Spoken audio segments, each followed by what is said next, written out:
እንዴት ዋላችሁ? እግዚአብሔር የተመሰገነ ይሁን። በእነዚህ ሁለት ሴሽኖች በሁለት ነገሮች ላይ አጭር ጊዜ ነው በጣም ኮንዴንስድ በሆነ ሁኔታ ቢሆን እናገራለሁ። አንደኛ አምልኮ ምንድነው የሚለውን እናያለን።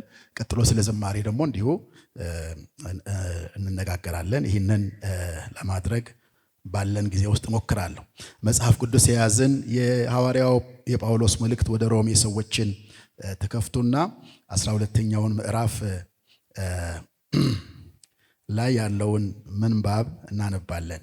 በአዲስ ኪዳን ውስጥ አምልኮን በጣም ጥሩ አድርገው ከሚገልጹ ምንባቦች መካከል አንደኛው ይሄ ነው። ጥቂት ናቸው። አንዱ ሮሜ 12 ነው። እንደዚህ ይላል፣ እንግዲህ ወንድሞች ሆይ ሰውነታችሁን እግዚአብሔርን ደስ የሚያሰኝና ሕያው ቅዱስም መስዋዕት አድርጋችሁ ታቀርቡ ዘንድ በእግዚአብሔር ርኅራኄ እለምናችኋለሁ። እርሱም ለአእምሮ የሚመች አገልግሎታችሁ ነው። የእግዚአብሔር ፈቃድ እርሱም በጎና ደስ የሚያሰኝ ፍጹምም የሆነው ነገር ምን እንደሆነ ፈትናችሁ ታውቁ ዘንድ በልባችሁ መታደስ ተለወጡ እንጂ ይህን ዓለም አትምሰሉ። ለአእምሮ የሚመች አገልግሎት የሚለውን አዲሱ መደበኛ ትርጉም እንደ ባለ አእምሮ የምታቀርቡት አምልኳችሁ ነው ይላል። ሰውነታችሁን ቅዱስና ሕያው መስዋዕት አድርጎ በዛ በማይታየው መሠዊያ ላይ ለእግዚአብሔር መስጠት አዲስ ኪዳናዊ አምልኮ ወይም መንፈሳዊ አምልኳችሁ ነው ይላል ሐዋርያው ጳውሎስ። አባት ሆይ እናመሰግንሃለን ስለሰጠን ስለዚህ ጊዜ። ፈቃደ በመካከላችን ያለ መከልከል ይፈጸም። መንፈስህ በነፃነት በእኔም በሚማሩ ባሮችም መካከል ይፍሰስ። በህልውና ውስጥ ሆነን እንድንማር እርዳን። ለዚህ ጉባኤ በዚህ ጊዜ መገለጥ ያለበት ነገር አይከልከል፣ በጌታ በኢየሱስ ስም አሜን። እሺ፣ ይሄኛው አምልኮን ዲፋይን ለማድረግ አስቸጋሪ ነው። አምልኮ እንደ ሌሎች የቀለም ትምህርቶች እንዲና እንዲህ ማለት ነው ለማለት አስቸጋሪ ነው፣ ሰፊ ስለሆነ ምሁራኑም ጭምር ነው ይሄንን የሚሉት። አንድ ዲ.ኤ. ካርሰን የሚባሉ ሰው ምን ብለዋል?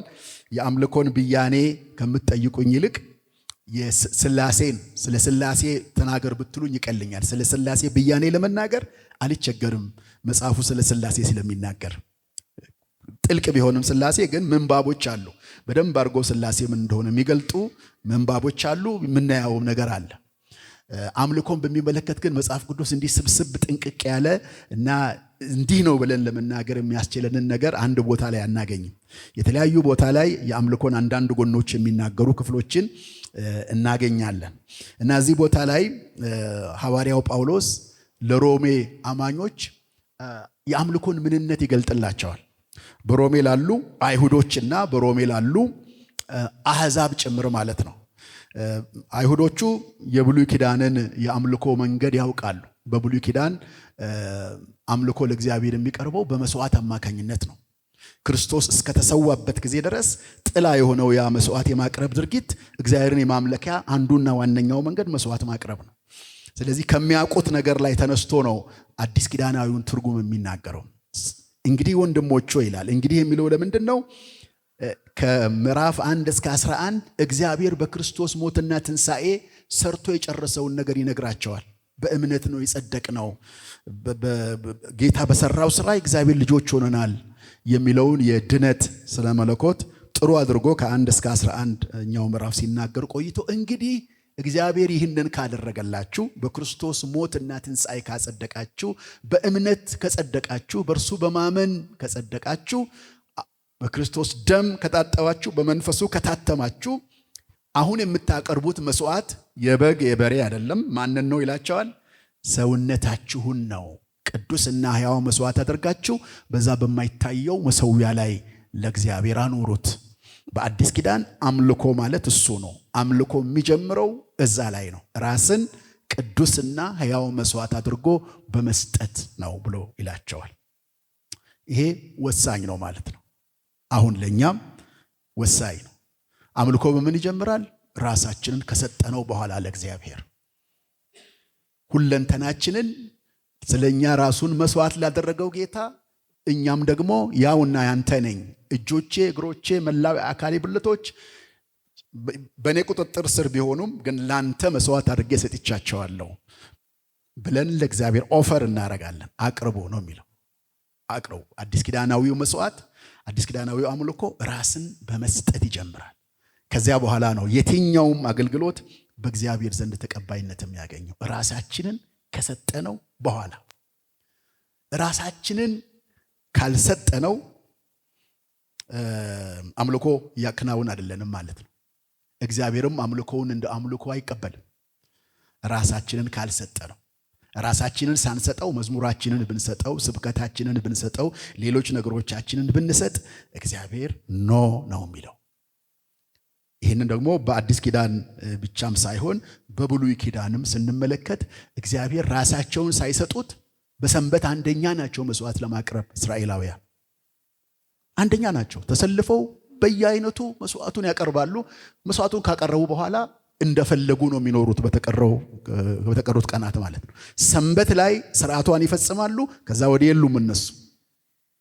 ይህንን ነው እግዚአብሔር አልቀበልም ይላቸው የነበረው። ጥቅሶችን እንዲያውም ወደ አምልኮን ዝርዝር እንትን ከማለቴ በፊት ጥቂት ጥቅሶችን ልንገራችሁ። እግዚአብሔር ራሳችንን ሳንሰጠው ሳንገዛለት የምናቀርበውን ሴሬሞኒ ወይም ሪቹዋል እንደ አምልኮ አይቀበልም የሚለውን ማየት እንችል ዘንድ እስቲ በቅድሚያ አንደኛ ሳሙኤል ምዕራፍ 15 ላይ ያለውን እንመልከት። አንደኛ ሳሙኤል ምዕራፍ 15 ታውቃላችሁ ይህንን ታሪክ።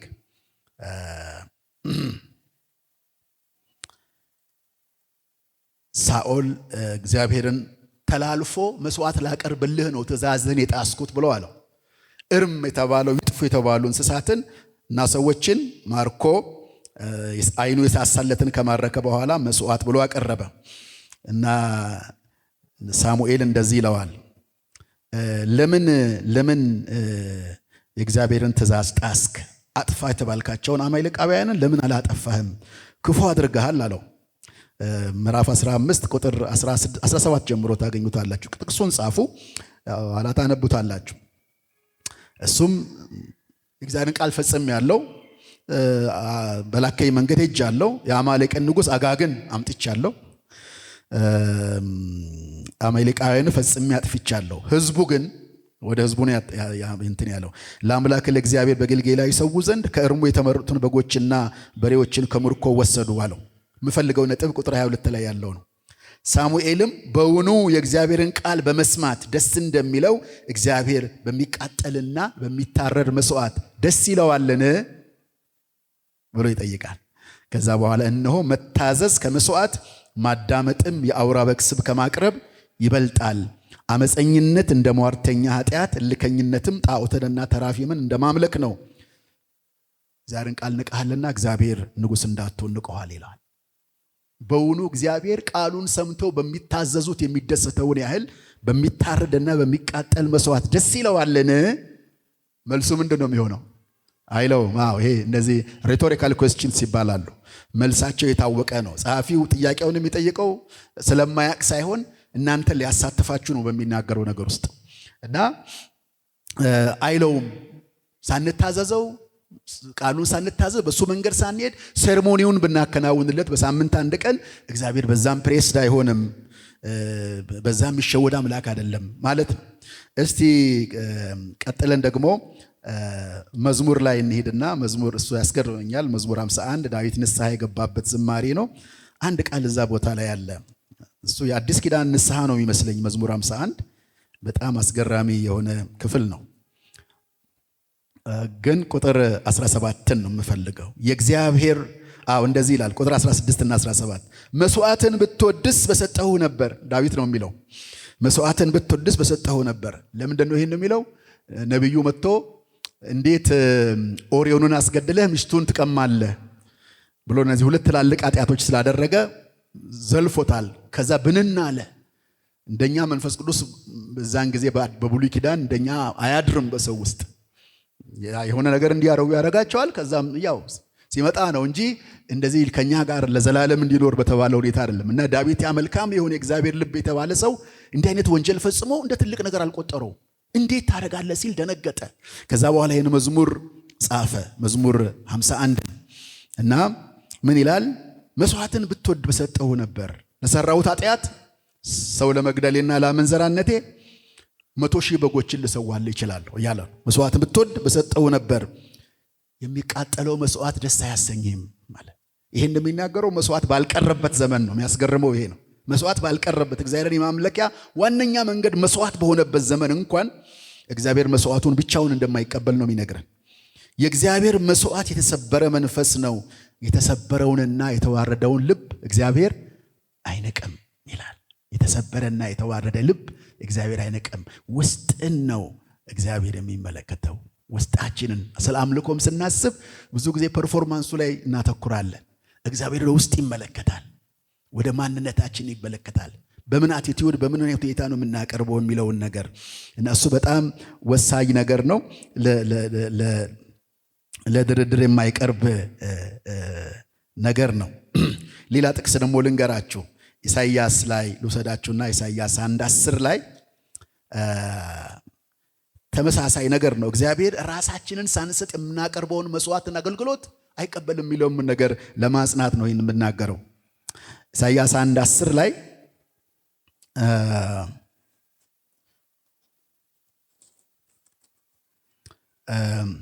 እናንተ የሰዶም አለቆች ሆይ የእግዚአብሔርን ቃል ስሙ፣ እናንተ የገሞራ ሕዝብ ሆይ የአምላካችን ሕግ አድምጡ። የመስዋዕታችሁ ብዛት ለእኔ ምን ይጠቅመኛል ይላል እግዚአብሔር። የሚቃጠለውን የአውራ በግ መስዋዕትና የፍሪዳን ስብ ጠግቤያለሁ። የበሬና የበግ ጠቦት የአውራ ፍየል ደም ደስ አያሰኘኝም። ተመሳሳይ ጥቅሶች አሉ። ቶሎ ብዬ ነግራችኋለሁ። ሆሴዕ 6:6 ላይ ሆሴዕ 6:6 ላይ ከመስዋዕት ይልቅ ምሕረትን ከሚቃጠልም መስዋዕት ይልቅ እግዚአብሔርን ማወቅን እወዳለሁና ይላል። አሞጽ ላይ ደግሞ አሞጽ 5:21 ላይ ጥቅሶቹን ጻፉ እናንተ። ዓመት በዓላችሁን ጠልቼዋለሁ ይላቸዋል። እስራኤል ዓመት በዓል የላትም። ዓመት በዓሏ የማን ነው? የያህዌ ዓመት በዓል ነው። በሙሴ ሕግ የተደነገገ ዓመት በዓል ነው። ግን ሕዝቡ ምን አደረገ? ለእግዚአብሔር ዓመት በዓሉን ያደርጋል እንጂ ልቡንና ሕይወቱን ለእግዚአብሔር አይሰጥም። መንገዱን ለእግዚአብሔር አይሰጥም። እግዚአብሔር በሚፈልገው መንገድ አይሄድም። ስርዓቱን ይፈጽማል። ለዛ ነው ዓመት በዓላችሁን ያለው እግዚአብሔር እንጂ እስራኤል ዓመት በዓል የላቸውም። ሴኩላር አይደለም። እነሱ አምላክ ገዝ ናቸው። ቴዎክራቲክ ኔሽን ስለነበረች በዓሉ ሁሉ የእግዚአብሔር በዓል ነው። ነገር ግን ዓመት በዓላችሁን ጠልቼዋለሁ፣ ተጸይፌአለሁ። የተቀደሰው ጉባኤያችሁ ደስ አያሰኘኝም። የሚቃጠለውን መስዋዕታችሁንና የእህሉን ቁርባናችሁን ብታቀርቡልኝም እንኳን አልቀበለውም። ለምስጋና መስዋዕት የምታቀርቡልኝን የሰቡትን እንስሶች አልመለከትም። የዝማሬህን ጩኸት ከኔ ዘንድ አርቅ፣ የመሰንቆህንም ዜማ አላደምጥም። ነገር ግን ፍርድ እንደ ውሃ ጽድቅም እንደማይደርቅ ፈሳሽ ይፍሰስ ይላቸዋል። ጋድ ሶ ሲሪየስ ማለት ነው። እግዚአብሔር በብሉይ ኪዳን ዘመን እንደኛ ጸጋ ባልተገለጠበት ዘመን ሕጉ በልባቸው ባልተጻፈበት ዘመን እንኳን በሴሬሞኒ ብቻ እንዲያመልኩት አይፈልግም። ሳምንቱን ሙሉ በላይፍ ስታይላቸው ጭምር እንዲያመልኩት ይፈልግ ነበር። ሚኪያስ በጣም ድራማቲክ በሆነ መንገድ ነው የሚያቀርበው። በጥያቄ ነው የሚያቀርበው ሚኪያስ እና ቅድም እንዳልኳቸው ነው ሕዝቡን ይዞ ነው ወደ መልሱ የሚሄደው። ጥያቄውን እየጠየቀ የሚያስተምረውን ትምህርት ሕዝቡ ራሱ አብሮት እንዲመልስ ነው የሚያደርገው። እንዲህ ይላቸዋል። እንደማያውቅ ሆኖ ነው የሚጠይቃቸው። ምን ይዤ ወደ እግዚአብሔር ፊት ልምጣና በልዑል አምላክ ፊት ልስገድ ብሎ ይጠይቃል። ከዛ ሰጀስት ያደርጋል መልሱን ማለት ነው። የሚቃጠለውን መስዋዕትና የአንዱን ዓመት ጥጃ ይዤ በፊቱ ልምጣነ ሲል የሚጠብቀው መልስ ምን አይነት ነው? ኔጌቲቭ ነው። አይ እንድትሉት ነው የሚፈልገው። ምክንያቱም ያንን መልስ ነው የሚፈልገው። የሚቃጠለውን መስዋዕትና የአንዱን ዓመት ጥጃ ይዤ በፊቱ ልምጣነ አይ እንድትሉት ይፈልጋል። እግዚአብሔርስ በሺህ አውራ በጎች ወይስ በእልፍ የዘይት ፈሳሾች ደስ ይለዋልን? አይለውም። የሚገርም ነው። እነዚህ እኮ ቤስት የተባሉ መስዋዕቶች ናቸው። ግን ሰዎቹ ራሳቸውን ካልሰጡ መስዋዕቶቹ ተቀባይነት የላቸውም። ይህንን ነው የሚለው። ከዛ ደግሞ እያጠነከረው ይመጣል። ወይስ የበኩር ልጄን ስለ በደሌ የሆዴንም ፍሬ ስለ ነፍሴ ኃጢአት እሰጣለሁን? እግዚአብሔር ካንተ ያርቀው እንድትሉት ነው የሚያደርገው። ይሄ መጨረሻ ላይ መልሱን ይነግረናል። ቁጥር 6-8 ላይ ሰው ሆይ መልካሙን ነግሮሃል። እግዚአብሔር ካንተ ዘንድ የሚሻው ምንድን ነው? ፍርድን ታደርግ ዘንድ፣ ጀስቲስ ይኖር ዘንድ፣ ፍርድን ታደርግ ዘንድ፣ ምሕረትን ትወድ ዘንድ፣ ከአምላክህም ጋር በትሕትና ትሄድ ዘንድ አይደለምን? መልሱ አሁን ምንድን ነው? አዎን፣ የስ የሚል አዎንታዊ ምላሽ ነው የሚጠብቀው ማለት ነው። የመጨረሻውን ጥቅስ ከሚልኪያስ ላይ ላንብብላችሁ። ሚልኪያስ የመጨረሻው መጽሐፍ ነው። ሚልኪያስ 4 አጫጭር ምዕራፍ አሉት ብትመለከቱ እና እሱም እንዲህ የተደባለቀን አምልኮ ነው የሚቃወመው። እዛ ላይ ከባቢሎን ምርኮ የተመለሱ ሰዎች መቅደስ ሰርተው በነዘሩባቤል በአማካኝነት አምልኮ ጀምረዋል። ግን በዓይናቸው ፊት የቀለለ ነበር፣ አቅልለው ነበር ያሉት። እግዚአብሔር ለምን እንዲህ ታደርጋላችሁ ይላቸዋል። ምን ፈለክ? ይኸው ያቀረብልህ ነው መስዋዕቱን እንደሆነ ብለው ነው የሚከራከሩት። በጣም በድፍረት የተሞላ ስፍራ ነው። መጽሐፉ ስታነቡ እግዚአብሔር ሲናገር በነቢያቱ እነሱ መልስ ይሰጣሉ። ምን አድርጉ ነው የምትለን? ይኸው እያደረግን ነው። በጣም የሚገርም ነገር። ወድጃቸዋለሁ ሲል በምን ወደድከን ይባላል። እንደዛ ነው ጥያቄው የሚጀምረው፣ እንደዛ ነው። እግዚአብሔር ወድጃቸዋለሁ ሲላቸው በምን ወደድከን? ታንኪዩ እንኳን አይባልም፣ ባይባልም እንኳን ዝም ይባላል። በምን ወደድክ? በምን እናውቃለን መውደድ የሚሉበት ቦታ ነው። እና የባቢሎን እንትን ሙሉ ለሙሉ አለቀቃቸውም። የሚጠብቁትም ነገር አለ እና ያ ሁሉ ስላልሆነ ኩርፊያም ነገር አላቸው። እና እዛ ሙግት ውስጥ እግዚአብሔር ምን ይላቸዋል? ቁጥር 10 ላይ እግዚአብሔር ምርር ያለው ይመስላል በሰው ቋንቋ ለመናገር። ምዕራፍ 1 ቁጥር 10 በመሠዊያዬ ላይ እሳትን በከንቱ እንዳታቃጥሉ ከእናንተ ዘንድ ደጅ የሚዘጋ ሰው ምን ነው በተገኘ? በእናንተ ደስ አይለኝም፣ መስዋዕትንም ከእጃችሁ አልቀበልም ይላቸዋል ማለት ነው። ቬሪ ስትሮንግ ማለት ነው። እግዚአብሔር ምንድን ነው የሚላቸው? አሁን መስዋዕት እንድታቀርቡልኝ አልፈልግም፣ እሳት እንድታቃጥሉ አልፈልግም። ምክንያቱም እያስቆጣችሁኝ ነው። በሌላ ጊዜ ከዚህ ስትወጡ በምትሰሩት ስራ እያስቆጣችሁኝ ነው። እሱን ተውትና አሁን የምፈልገው ምንድን ነው? ከእናንተ መካከል አንድ መልካም ሰው በሩን ይዝጋልኝ፣ እንዳትመጡ እናንተ፣ የመቅደሱ በር ይዘጋልኝ ይላቸዋል። this is very serious ማለት ነው። እና እግዚአብሔር ሁለንተናችንን የሚፈልግ አምላክ፣ በሁለንተናችን እንድናመልከው የሚፈልግ አምላክ እንደሆነ እንመለከታለን ማለት ነው። እና መጽሐፍ ቅዱስ የአምልኮን ብያኔ አይነግረንም ብያቸዋለሁ። ነገር ግን መጽሐፍ ቅዱስ የአምልኮን ብያኔ ባይነግረንም የአምልኮ መጽሐፍ ነው። መጽሐፍ ቅዱስ ስለ አምልኮ ይናገራል፣ ስለ አምልኮ ያስተምራል። አምልኮ ብሎ ባይጠቅስም ስለ አምልኮ ያስተምረናል መጽሐፍ ቅዱስ። የት ነው እሱን የምናገኘው? ደግሞ በምን እናውቃለን? መጽሐፍ ቅዱስ አምልኮ የሚለውን ቃል ካልጠቀሰ ስለ አምልኮ መናገሩን በምን እናውቃለን ልንል እንችላለን። በምን እናውቃለን? አምልኮ ብሎ መጽሐፍ ቅዱስ አይናገርም። ግን መጽሐፍ ቅዱስ የአምልኮ መጽሐፍ ነው። ከዘፍጥረት እስከ ራእይ መጽሐፍ ቅዱስ ስለ አምልኮ ይናገራል። በምን እናውቃለን? ይህንን መጽሐፍ ቅዱስ የግንኙነት መጽሐፍ ነው። ሰው ከእግዚአብሔር ጋርና ሰው ከሰው ጋር እንዴት እንደኖረ መጽሐፍ ቅዱስ ይነግረናል። አምልኮ ደግሞ የሚገለጠው በእነዚህ ሁለት አቅጣጫዎች ነው። ሰው ከእግዚአብሔር ጋርና ሰው ከሰው ጋር በሚያደርገው ኑሮ አምልኮ ይገለጣል። መጽሐፍ ቅዱስ ይህንን ነው የሚነግረን። በአንድም በሌላም መንገድ ሰው ከእግዚአብሔር ጋር እንዴት እንደኖረ ይነግረናል።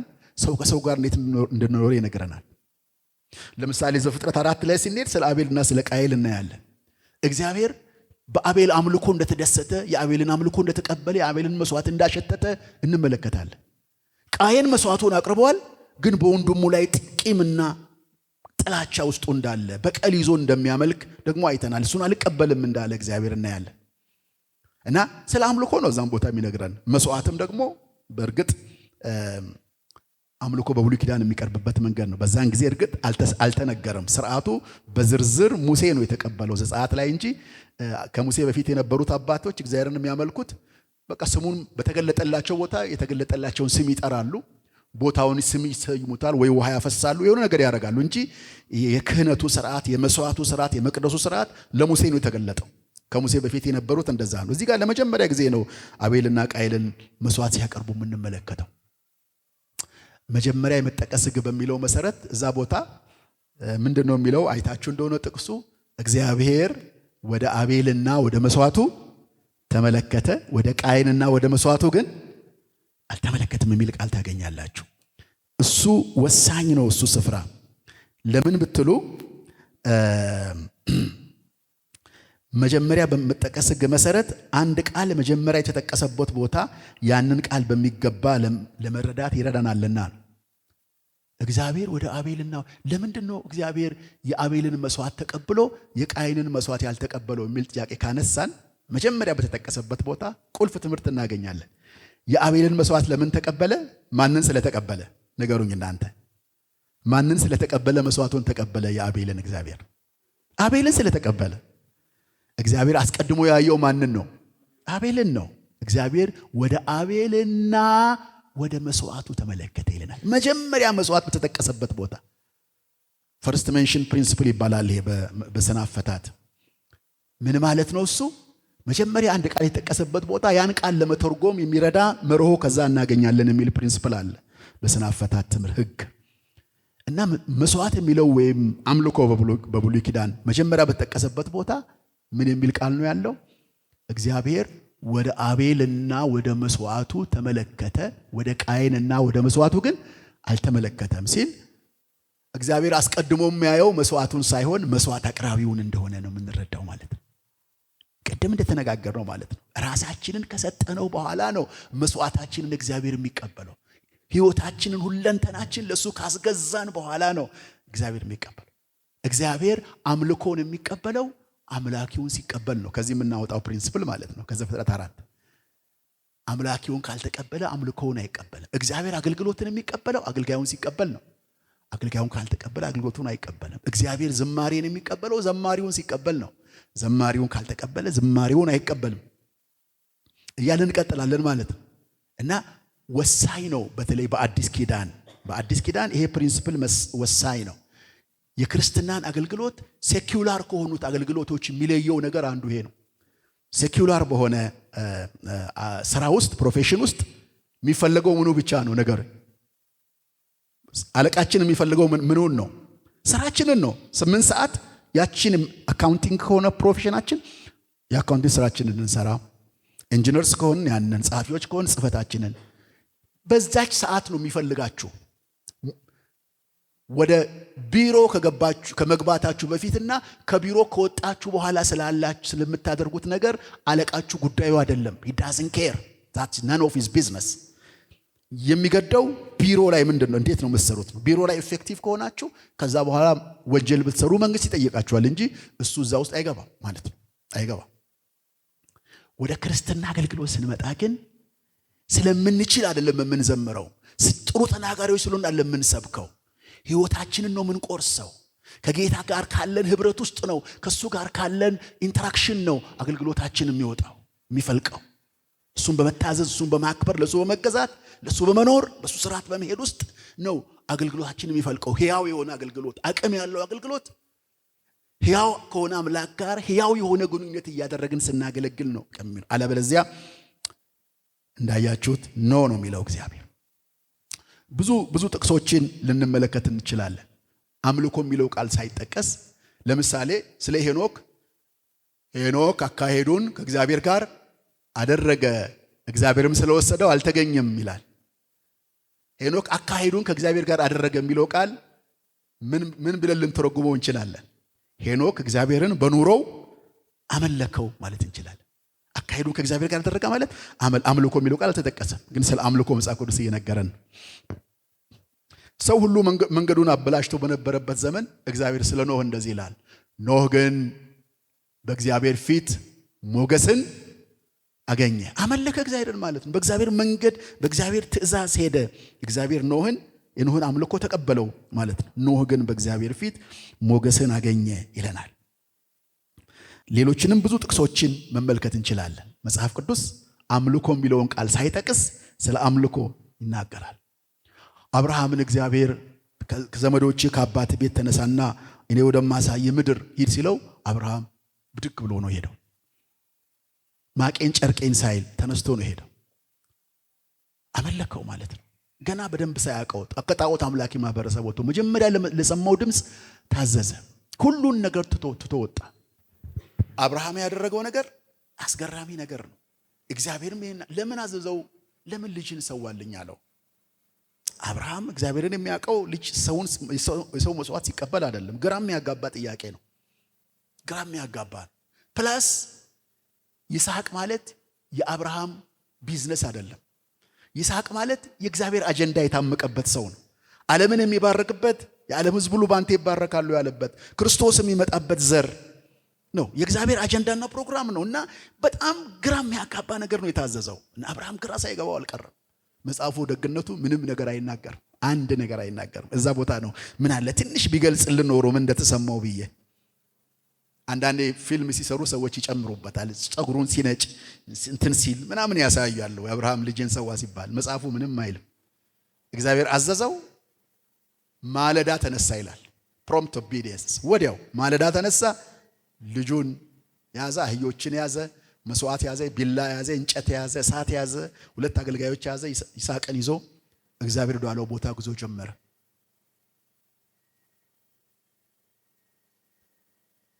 ለምን እግዚአብሔር አዘዘው ብዬ ሳስብ መገመት ትችላላችሁ።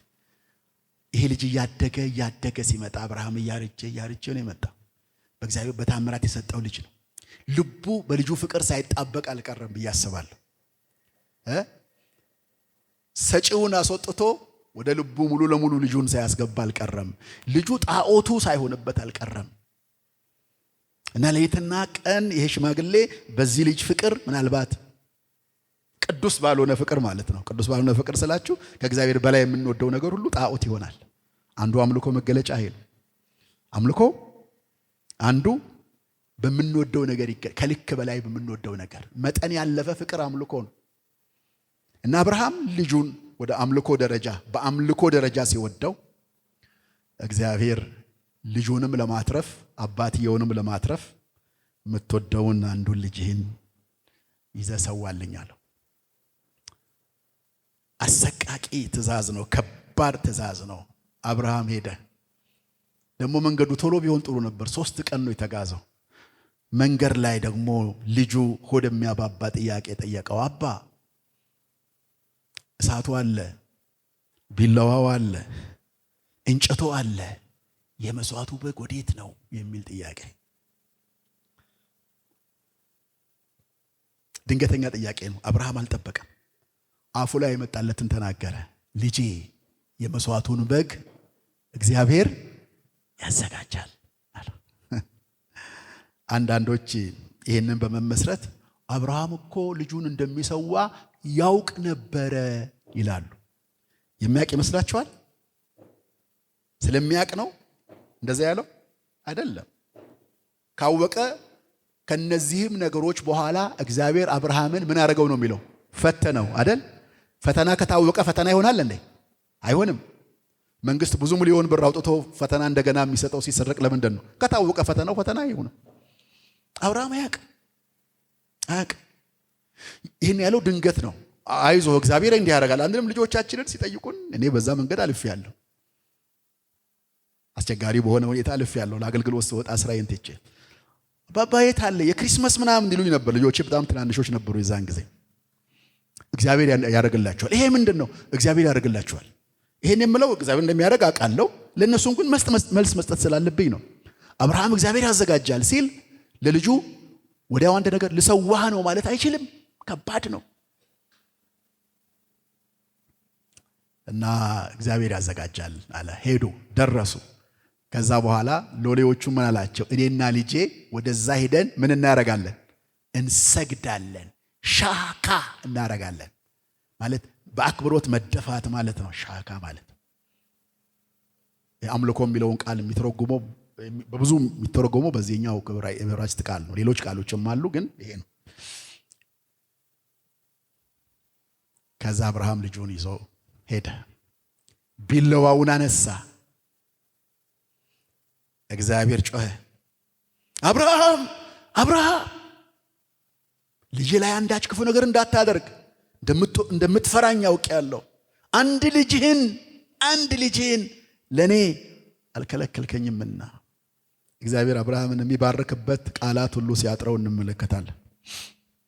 እና በእውነት ይህን አንድ ነገር አድርጋልና በራሴ ማልኩ አለ። that is ultimate worship ማለት ነው። በአብርሃምና በእግዚአብሔር መካከል የሚገባ ምንም ነገር የለም። ይስሐቅን ሰዋ ማለት እጅግ የመጨረሻ ውሳኔ ነው። እና እግዚአብሔር በእውነት ይህን ነገር አድርገሃል፣ በራሴ ማልኩ እግዚአብሔር የተደነቀ ይመስላል። የተደነቀ ይመስላል። ሁሉን አዋቂ ነው፣ ሁሉን ያውቃል እግዚአብሔር። ግን እኛ እንዲገባን ደግሞ የአብርሃም ድርጊት እንዳስደነቀው እና አምልኮ ከዚህ የምንማረው ምንድነው? አምልኮ መሰጠት ነው፣ መስጠት ነው። በእኛና በእግዚአብሔር መካከል ምንም ነገር መግባት የለበትም። ከእግዚአብሔር በላይ የምንወደው የምናጥንለት በኩር ፍቅራችንን የምናፈስለት ምንም ነገር የለም ማለት ነው።